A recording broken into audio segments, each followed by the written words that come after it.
Good morning or good afternoon, everyone. I'm Richard Fowler from Pacific Northwest National Laboratory, and I would like to welcome you to today's webinar, Introduction to Building Energy Asset Score. A few logistics before we get started. All participants are in a listen-only mode. If you have questions during the broadcast, you may ask them in the question pane on the right-hand side of the screen. These questions will be documented and we will try to answer them directly via email following the webinar. The webinar is being recorded and will be posted for availability at a later date, along with a PDF of the presentation slides, which we will also email to you following the broadcast.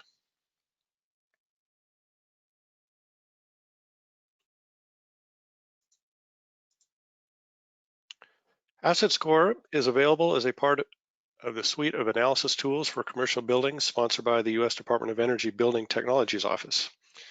BTO's Building Energy Data subprogram supports the creation of standards and open source management tools that increase the availability and value of building energy data. We encourage you to visit the link here below to learn more about these tools. There also are a series of webinars that you might join.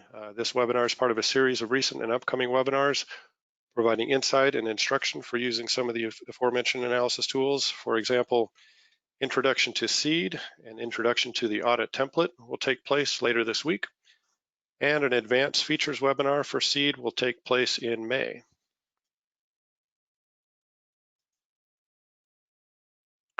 At the conclusion of today's session, we hope you will have acquired the following: a greater awareness of the Asset Score tool, an understanding of the basics of data collection, tool navigation, data entry, and score reports, an insight into tool best practices, and where to go for help and additional resources.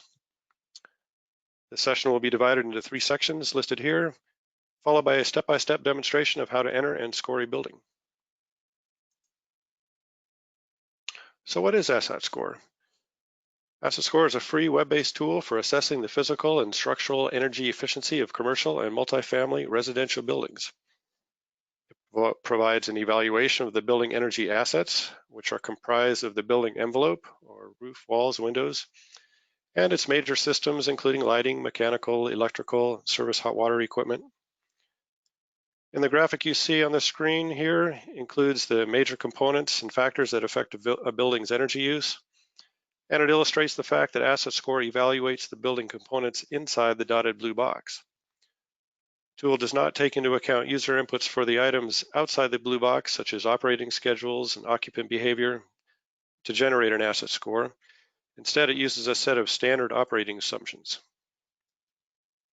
In sum, Asset Score reflects the energy efficiency of a building based solely on its design, construction, and energy systems, which is normalized for operational and occupancy factors using standard operating assumptions by building type. And this enables users to quickly compare the physical energy efficiency of their buildings with other buildings, communicate building efficiency to the marketplace, and identify opportunities to invest in energy efficiency upgrades. A little bit of background on why the tool was developed. It was developed with the idea and a goal of expanding nationwide awareness of opportunities to invest in building energy upgrades, to provide quick and easy tool to help guide energy improvement decisions and investments, to help make the job of an auditor easier and faster, and as a tool to work in conjunction with benchmarking or building energy audits. It is not intended to be a replacement for other analysis tools, but to complement other tools such as Energy Star Portfolio Manager, for example. We are often asked if the two tools are the same and/or how they may be different, so we'll address that here. An Energy Star Portfolio Manager score enables the comparison of buildings based on their energy consumption as indicated by actual energy bills, i.e. how your building actually performs based on use. A Portfolio Manager score may reflect how efficiently a building is operated and maintained.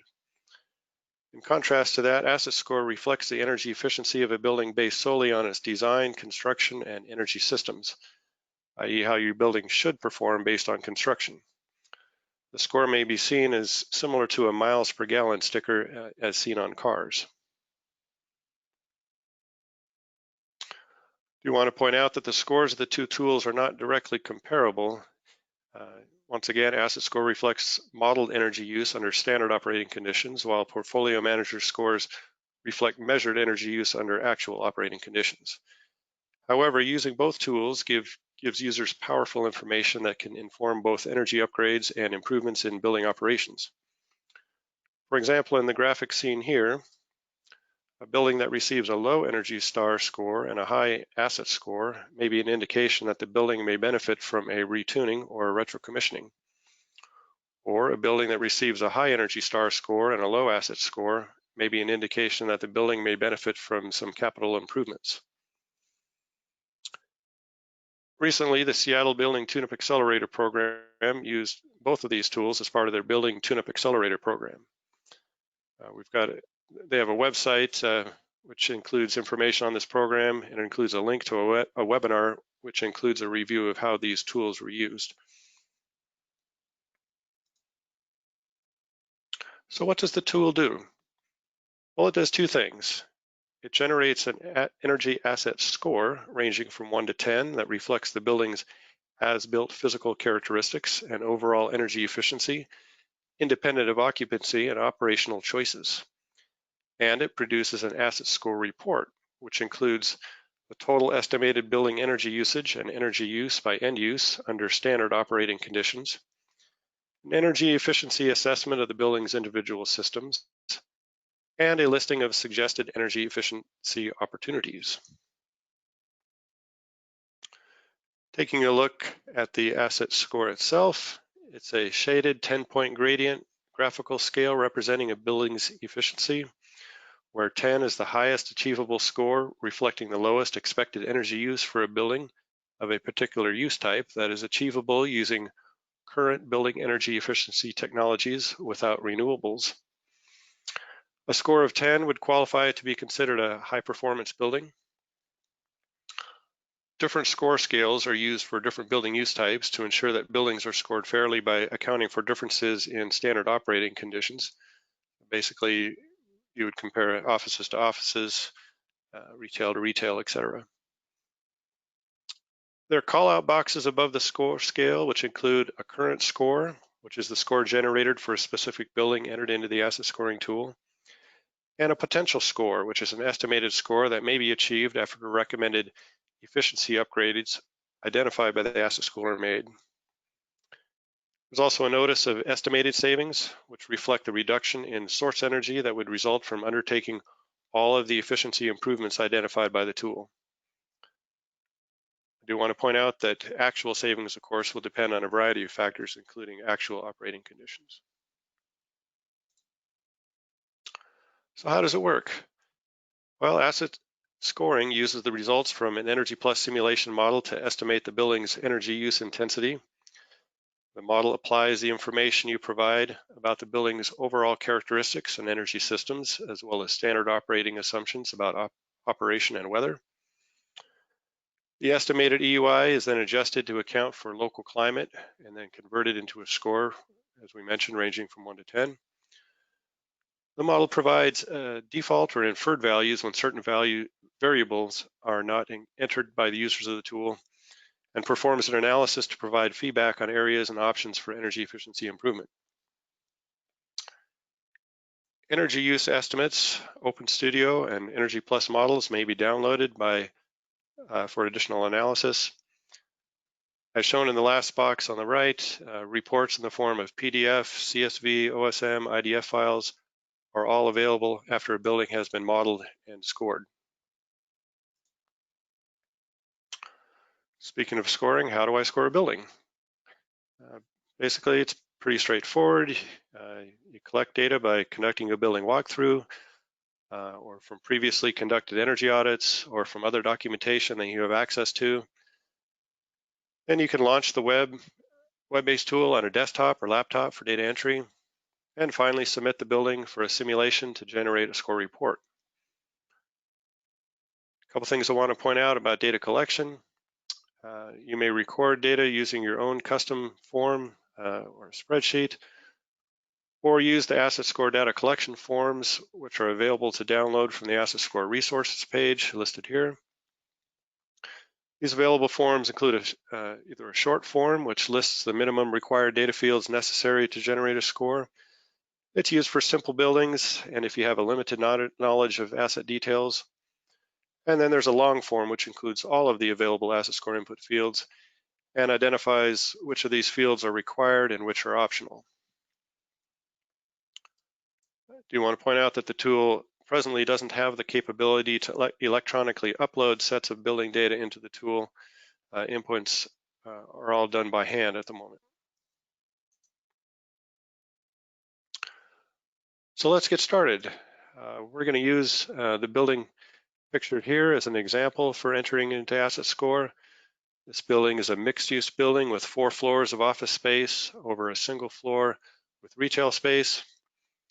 Note that if you have a mixed-use building such as this, the tool will generate and display a separate asset score for each use type, as well as a combined score for the whole building using a weighted average of the scores for the individual use types based on square footage.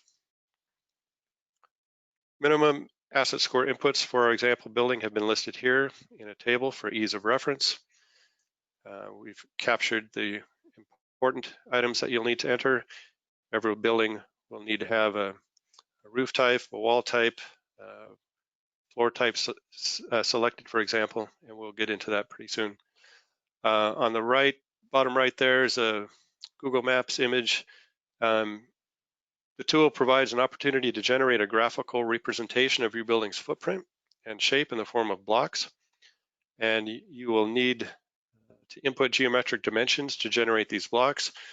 If you don't have access to building dimensions or geometry inputs, you can use Google Earth or Google Maps to help approximate the known total floor area, building shape, orientation, and window to wall ratio, if you haven't gathered that data ahead of time. So assuming we have gathered our data, now we can proceed to connect to buildingenergyscore.energy.gov. If you haven't done so already, like many of you actually have, I believe, you can select the register button, follow the prompts and email confirmation instructions, enter your email and password to log in. And before we do that, for our demo, I just want to point out a few items you'll find on the login page. The first item is a question mark icon. These are available throughout the tool, which links to an online user guide. There's a help desk button, which launches a form to send a question to the asset score technical support team. And there's a link to the quick start guide, which outlines a 6-step process for scoring a building and can be a handy reference to use as you're entering your information. Users logging in for the first time will see a one-time welcome screen for the asset score suite of tools. And I think without further ado, let's go ahead and take a look at the tool. So I'm going to end the slides here for a moment. And here, as I mentioned, we have our login screen, the link to the quick start guide, which is a PDF displayed here with the 6 steps where you input your basic information, identify a use type, create an inventory of your building's features, create 3D blocks for your building, assign your features, and then score your building. So I already have an account, of course, so I'm going to log in. And as you can see here, I've already created several buildings, and these are displayed in a table on the home page.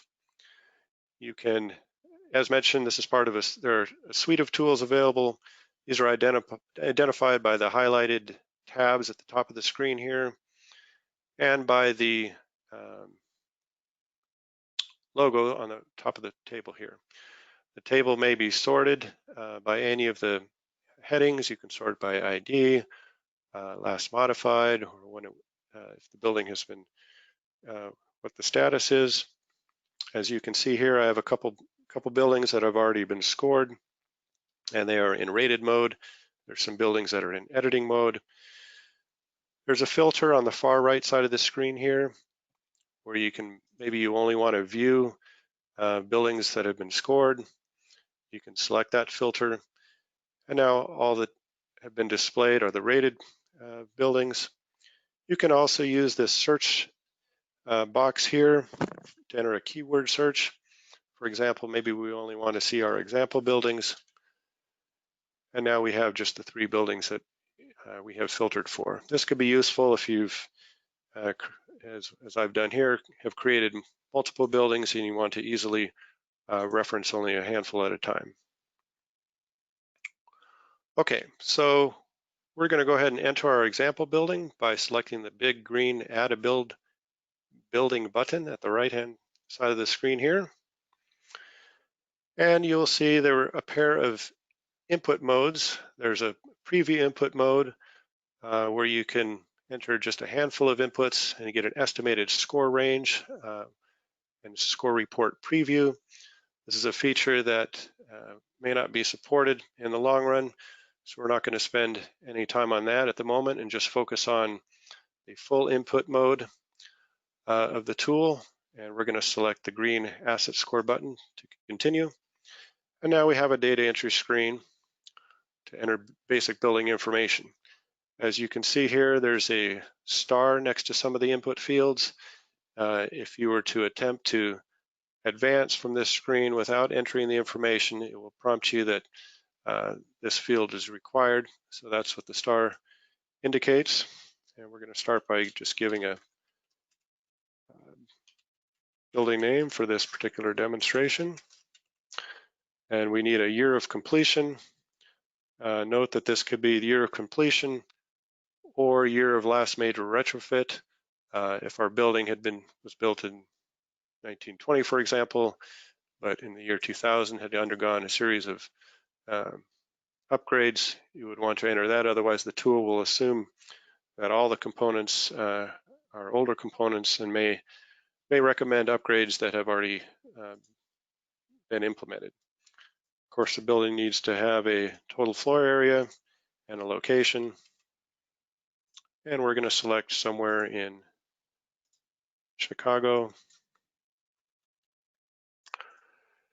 There's an indication where you can identify whether the building is an actual building, or in this case, a test building used for test purposes. And there's a couple of checkboxes for additional advanced system parameters. We're not going to talk about those at the moment, but if you're interested what those may be, as I indicated, each input screen has a help button that launches the online user guide, and it gives definitions of what the inputs are and instructions pertaining to the particular input screen that you are editing. So we've entered our basic building information. We're going to select Create Building.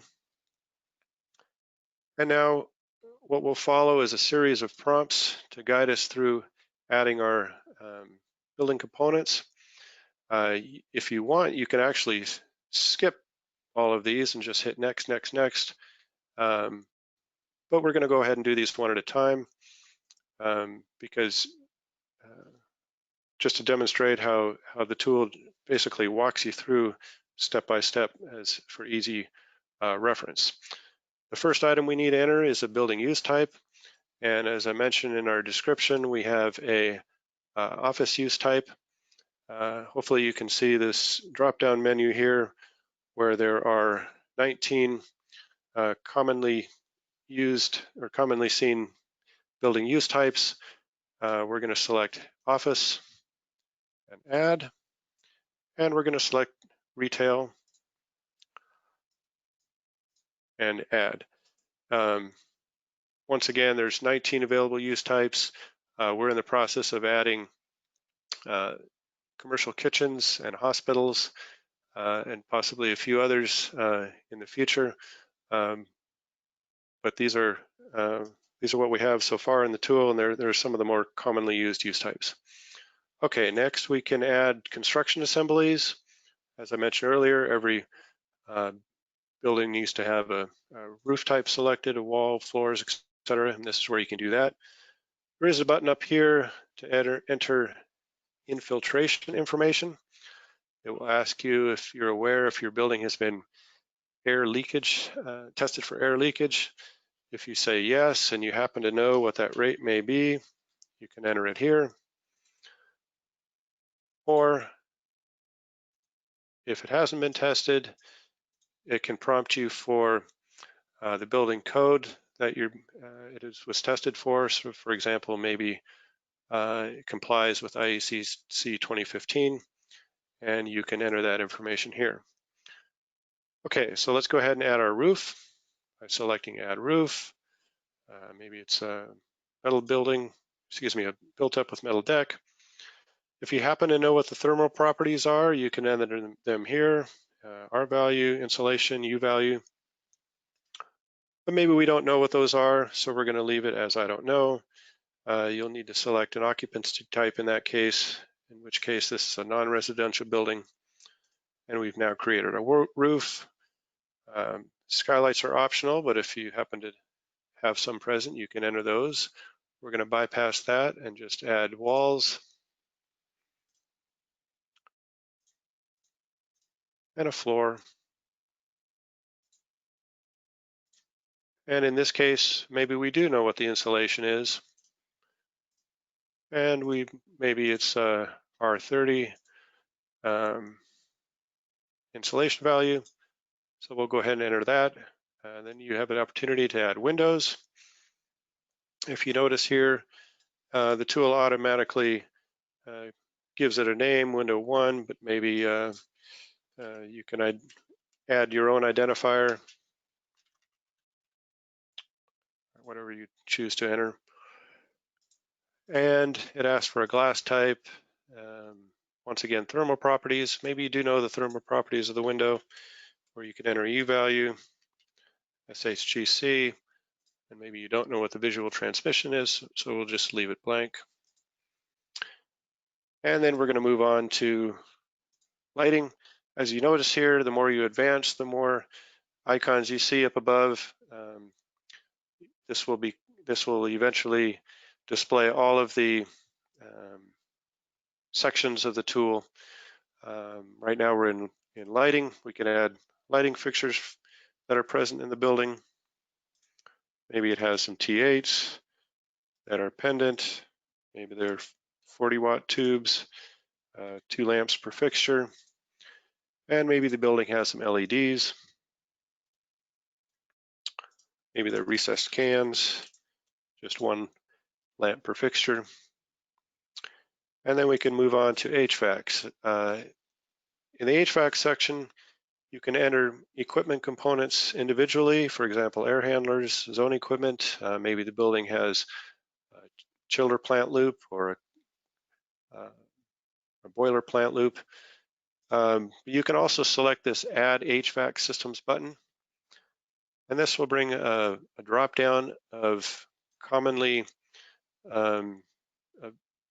used or commonly available HVAC systems. For example, in our building, maybe we have a packaged rooftop air conditioning system, and when we select that, it's going to tell you that it will automatically assign DX as the cooling source, central furnace as the heating source, and a single zone distribution type for an air handler. After we hit create system, you'll notice when we scroll down a little bit that an air handler has been created, and you can edit that air handler with additional information. For example, maybe you're aware that there are 4 units on the roof. Maybe they, maybe they each have different efficiencies. And if that's the case, you can enter a weighted average of what the efficiency is. So for example, maybe we've already calculated that. Speaking of calculation, the efficiencies should not include supply fan energy, and we've provided a link to a spreadsheet tool that can help you calculate what that value is. If you notice, it's not a required field, but it could be useful for helping to provide a more refined set of information for your inputs for your HVAC system. So maybe we're aware of what the efficiency is for the cooling system, but maybe we're not aware of what the efficiency is for the heating system, so we're going to leave that blank and let the tool use assumed values for that. Same thing for controls. Maybe we're not sure if it has an economizer or an energy recovery ventilation. So we're going to leave those blank and go ahead and move on to the next set of inputs, which are water heaters. Water heaters are not required to enter in the tool, but of course it could be a significant portion of energy use. So we're going to go ahead and enter one anyway.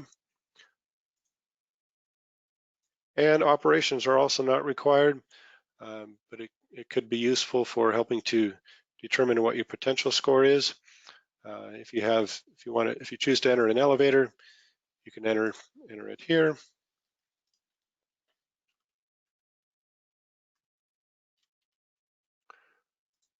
And if you do that, you can link it to the operations, where you select the previously selected elevator. And maybe you are aware of what the occupancy is of your building, what the set points are. And of course, you can have different operations for different portions of your building. So maybe your office is open on weekdays,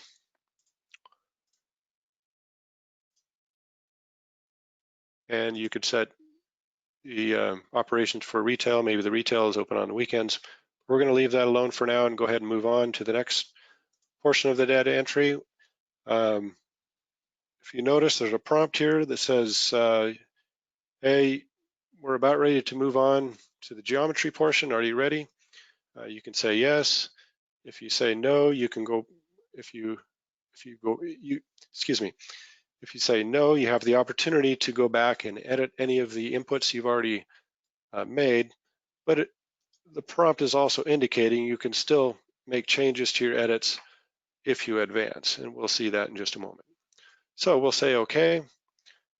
And after we've done that, we are now, we can now see the display screen for the tool, where you can have an opportunity to enter your building blocks. And as mentioned earlier, there's the toolbar is now fully complete, and you can use that toolbar to navigate among the sections of the tool. For example, if you want to edit your lighting that we've already entered, or your HVAC system, just select the icons available from the toolbar at the top of your screen. Also, if you notice, one of these has a little icon with a warning that says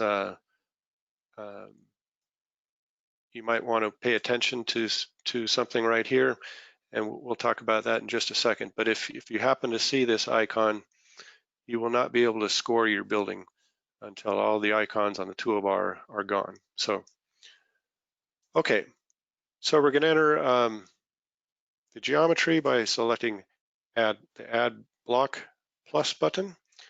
We're going to give it a name. Maybe it's for our office building. You can toggle between above ground or below ground. In this case, it's above ground. If you notice, the tool puts some defaults for average floor-to-floor height and floor-to-ceiling height. If you have not measured what those are, you can just stick with the defaults. But maybe you are aware of if the building has plenums. You can enter those dimensions here. If you're aware of maybe you're aware that the front of the building faces, say, east or 90 degrees from north, you can enter the orientation. And you can select from 5 different shapes for your building block. If you don't see a shape of your building that listed here, like for example, the tool doesn't have the ability to model an S shape or a circle or a courtyard, just do the best you can by selecting an approximate shape for your building. For example, a courtyard, you can use 2 U shapes or 2 L shapes, and I'll show you how to move those around in just a moment to get an approximation. And once again, I'm emphasizing approximation and not, your building does not have to exactly match the footprint, just as close as you can. I forgot to enter the number of floors. So I'll enter that here, and if you notice, the tool automatically calculated the total floor area once I did that. So it was calculating the length and the width, of course, and then the number of floors.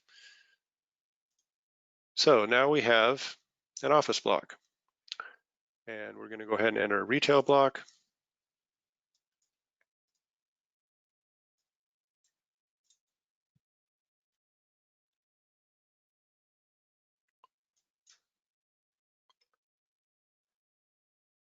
And now we have two blocks.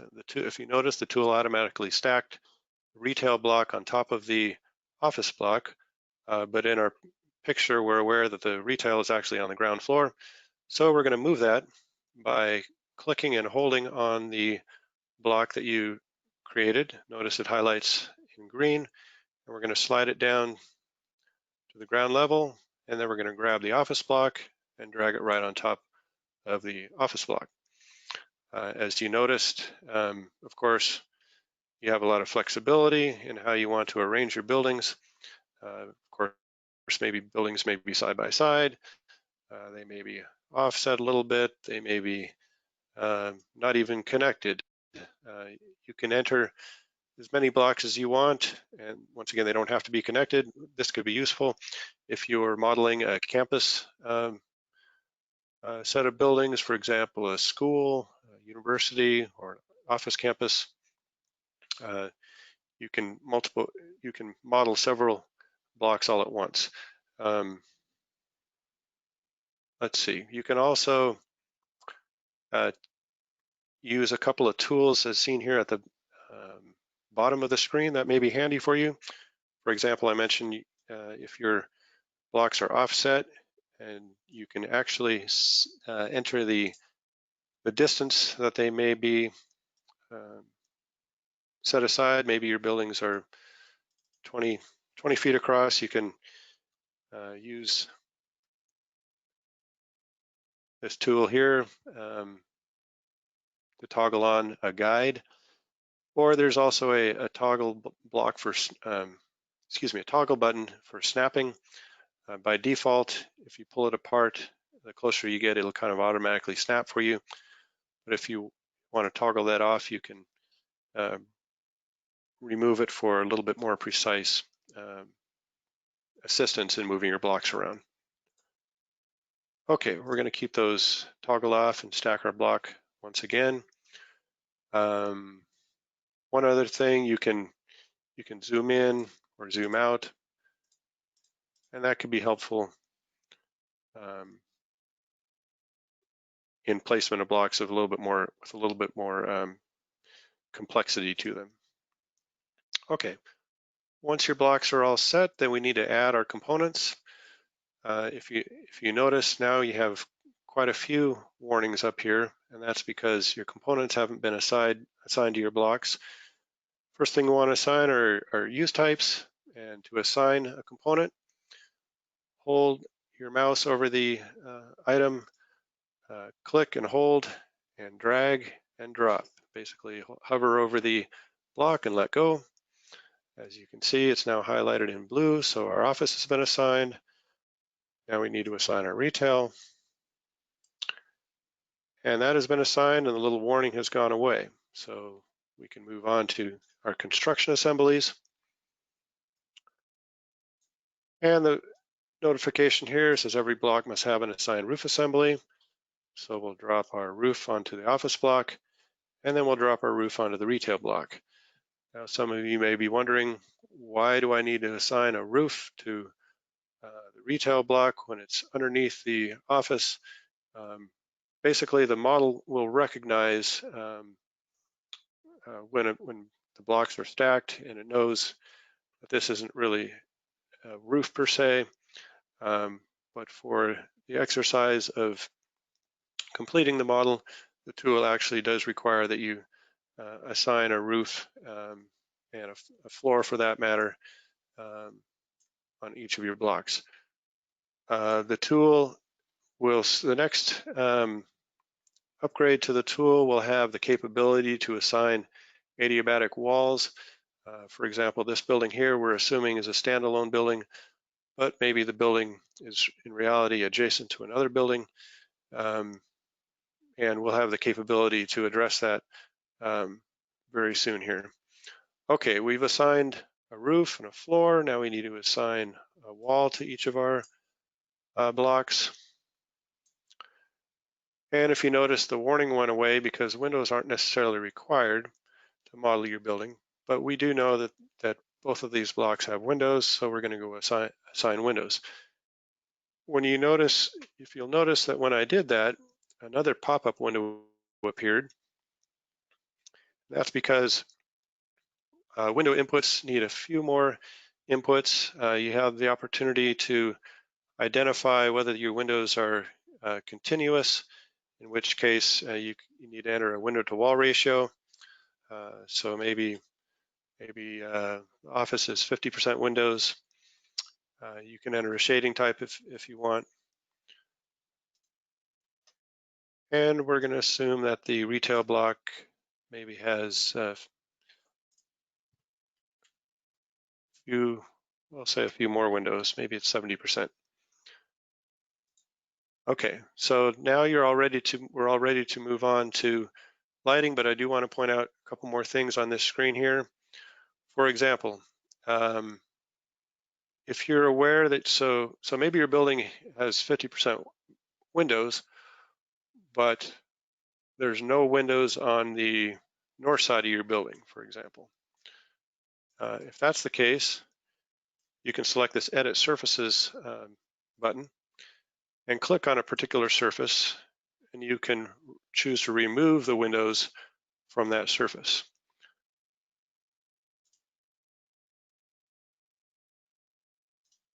Then if you toggle that off and select your block, it'll give an indication that this block has different windows on various surfaces. This can give you a more representative display in the model of how your building is actually constructed. If you had selected a discrete window layout, for example, maybe maybe you went around and counted and measured the number of windows in your building, you can select this option. And then if you select the Edit Surfaces button, you'll see that the tool automatically assigned 3 windows for each surface to add up to the 12 that I entered. But once again, if you want to edit that, maybe your north face has 6 and your south face has 2. You can go ahead and edit. Use this Edit Surfaces button to adjust accordingly. Okay, let's move on to lighting. We need to assign our lighting. Once again, when you do that, a little prompt, another pop-up window appears, which indicates one more entry that needs to be addressed. You have the opportunity, if you've conducted an audit and literally counted all of the fixtures in the office building, you can enter that value here. And if you notice, the tool automatically calculated a lighting power density. This could be a good check to make sure you're entering a reasonable value. For example, if I only entered 2 for that size of a space, it's going to say, hey, just so you know, the lighting you entered is lower than typically found. You might want to just double check your inputs. If you didn't physically go out and count how many fixtures, but you have a rough idea that the office is only using T8s, for example, you can enter percent served value. And then we're going to go ahead and assign lighting fixtures for retail. And maybe the retail portion of your building is 50-50. So we're going to, enter 50% for the T8 and 50% for the LEDs. Okay, moving on to HVAC. Once again, the air handler that we created is available. Once again, you can edit that. Maybe you have recently gathered some more information and found out that the fan controls are variable. You can update that if you choose to do so, and then assign to both of the blocks. Once again, there's a quick pop-up indicating there's another input for you, and that would be a thermal zone layout. You can enter single zone or perimeter and core, and enter a value for what that depth may be. Maybe you don't know what the thermal zone layout is, in which case you can leave it blank and let the tool use assumptions.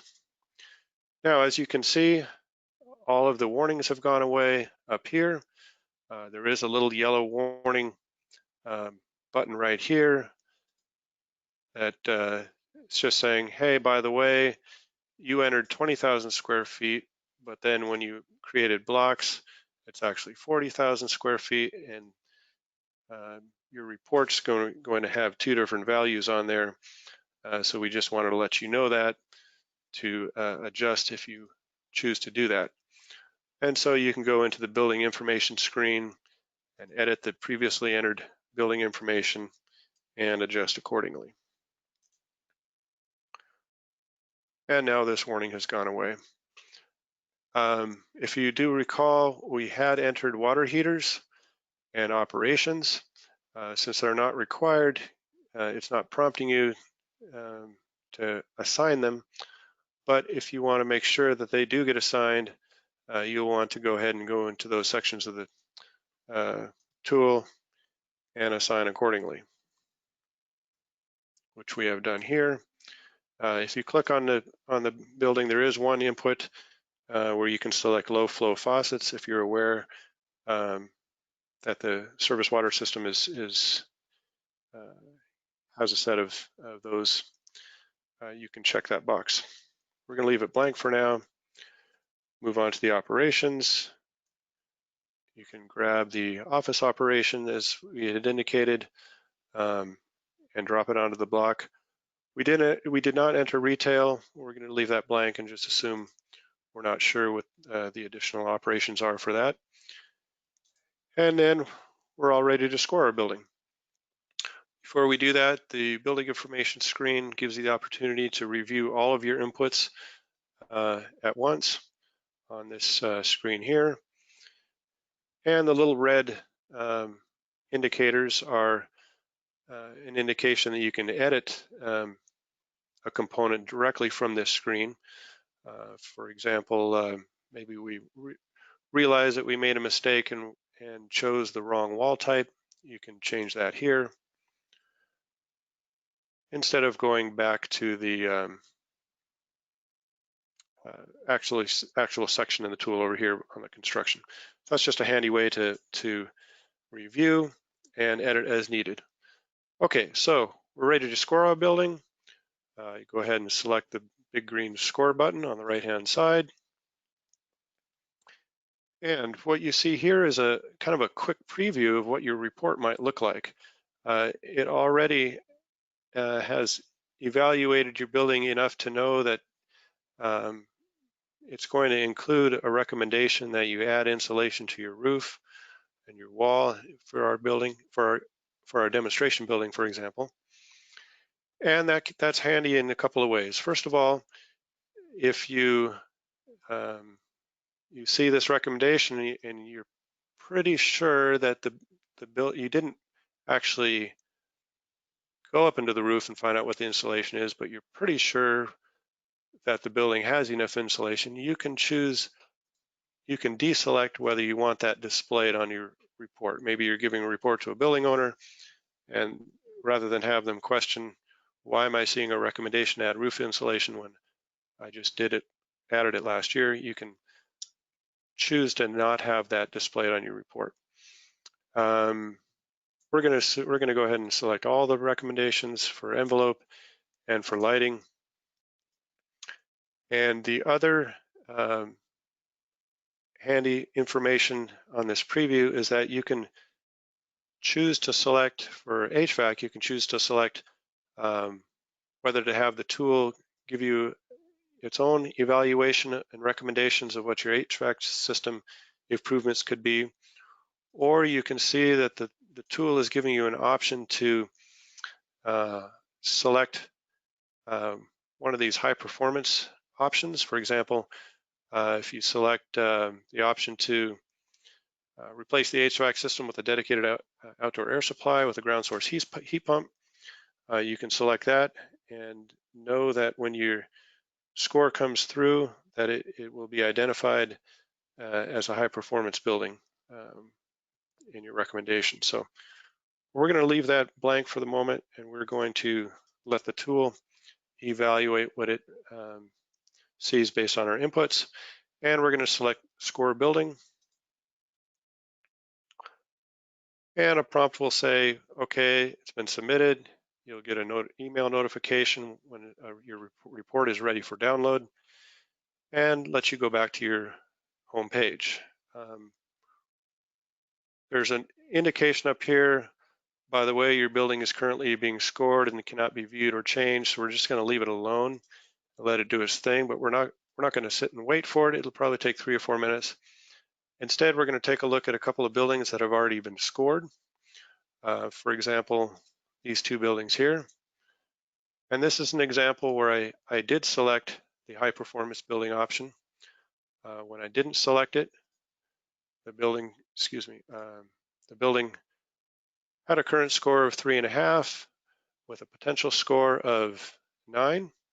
So it had some recommendations that if those were implemented, your building would score pretty high.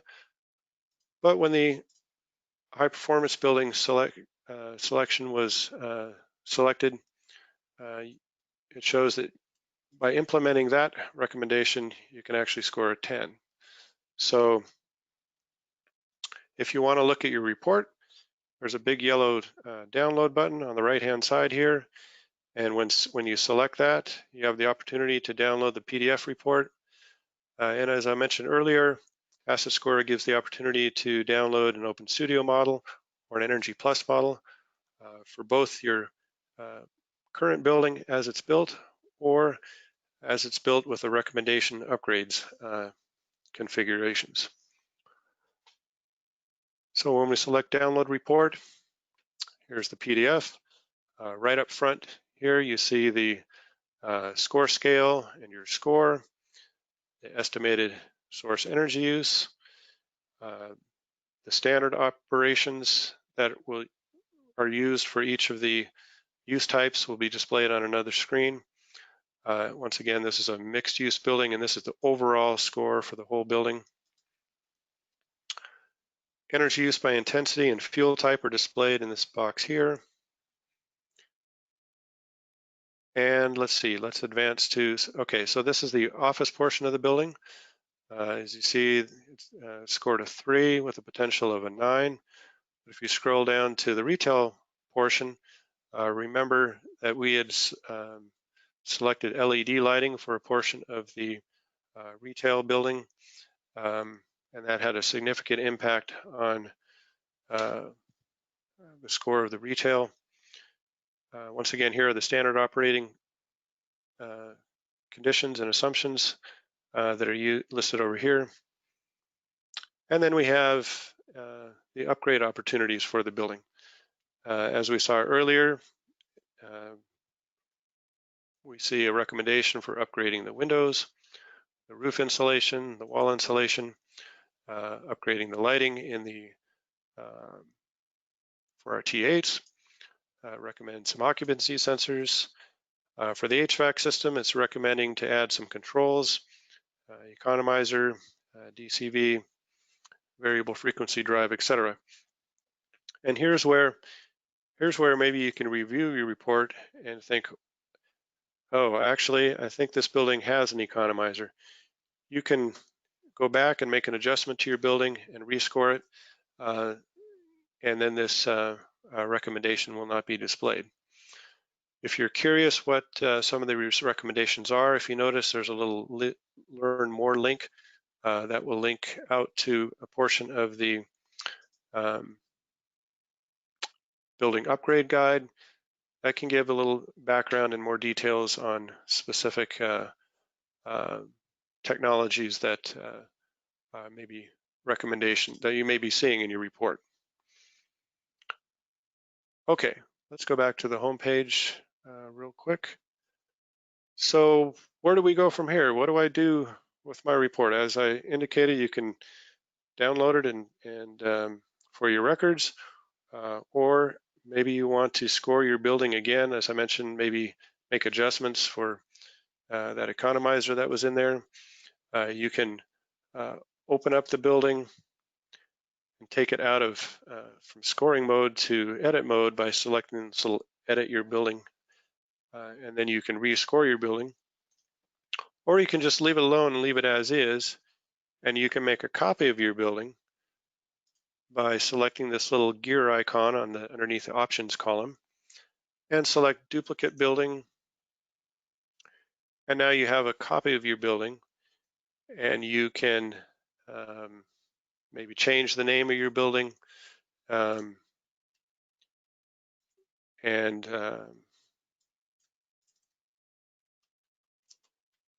maybe version 2 of your building has some additional adjustments, and then you can score your building and then do a comparison of the two buildings with your different changes. You may also choose to share your building with somebody else, maybe a colleague or a building owner or a city that may require you to provide reports to them. And so there's a sharing feature. First, you would need to select the Manage button here and create contacts to share with. This gives you an opportunity to find other people that have an asset score account. For example, if I'm looking for myself, I find that I have several accounts with different emails, and I can add myself as a contact, which I have done. Here on this screen, you see kind of like Facebook, it'll send an outgoing request, and the person you're wanting to add to your contact list would need to accept or ignore that contact request. Once you've done that, then you can share your buildings with that individual or other account by selecting the Manage Asset Score Building Shares.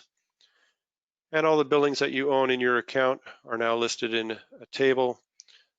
For example, the building we just created, version 2, you can select and then share with any of the individuals that you have identified on your contact list. And then that building is shared with that other account. So I think I have covered an awful lot of information in a rapid period of time. I'm going to return to the slideshow real quick to point out a couple other things.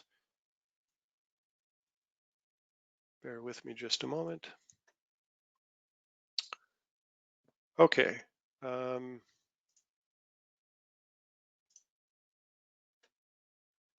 Yes, as mentioned earlier, Asset Score is part of a suite of tools. I do want to point out there's another tool that may be of interest to members of the building community, which is called the Audit Template. The Audit Template may be used to collect, store, and report building energy audit data. An audit data report may be submitted to cities to demonstrate audit completion for compliance. I think I mentioned earlier, we're going to be conducting an Introduction to Audit Template webinar on Thursday. Feel free to send us a note via the help desk if you'd like us to forward the registration link for that. And as I mentioned, I covered a lot of things pretty fast. I hope I was able to cover all of the items you were hoping to learn today. But if not, there are several places you can go for additional information, including the Asset Score resources page, which has additional documents, including videos, example reports, etc. You may also, as I indicated, send us questions or review the user guide by accessing the Asset Score help desk. And I do want to, finally, I want to point out that the New Jersey Institute of Technology's Center for Building Knowledge has recently launched an Asset Score training and certificate program. The training program is organized into 13 individual training modules delivered online. Upon completion of the modules and successfully passing an online assessment, you can receive a formal certificate of completion. Connect to assetscorecertificate.org for more information and to register. So this concludes today's webinar. I hope I was able to meet the objectives outlined at the beginning of the broadcast. And I hope that you find AssetScore to be a useful tool for your building energy efficiency projects and programs. On behalf of Pacific Northwest National Laboratory and the Department of Energy, thank you for your time and have a good day.